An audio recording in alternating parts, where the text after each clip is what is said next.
Good morning বন্ধুরা, দেখো আমি চলে এসেছি একটা আমার ভিডিও নিয়ে। দেখো আমার পাটা কীভাবে ভেঙেছে আমি তোমাদের দেখাচ্ছি। আমি ডাক্তারখানায় গেছি, হসপিটালে বসে আছি, মানে ডাক্তারের চেম্বারে বসে আছি। তো ব্যান্ডেজ করা আছে, বসে আছি, অনেক ভিড়।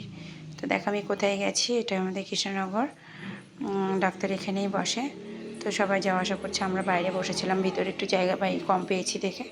তো আমি এখানেই বসে থাকার পরে তারপরে ডাক্তার আসবে 10:30টায়। তা ডাক্তার দেখিয়ে নিয়েছি। ডাক্তার দেখানোর পরে তো আমি পুরনো ব্যান্ডেজটা ভালো করে আবার বাঁধলাম। বাঁধার পরে তারপরে বাড়িতে আসার পরে নতুন ব্যান্ডেজ বেঁধেছি। তো ওখান থেকে আসার পরে খুব খিদে পেয়েছে। আমি ব্যান্ডেজ ট্যান্ডেজ করে আসার পরে তো এখানে আমরা ডাক্তার দেখিয়েছি। তো আমরা টোটোর জন্য দাঁড়িয়ে আছি। তো ওখানে একটু খিদেও পেয়েছে, তো বিরিয়ানি একটু খেয়ে নিয়েছি। তো বিরিয়ানি খাওয়ার পরে তারপরে বাড়িতে এসেছি। তো দেখো আমার পাটা কীভাবে ভেঙেছে আমি তোমাদেরকে দেখালাম। তো সরি। আর ভালো লাগলে লাইক কমেন্ট করে দিও।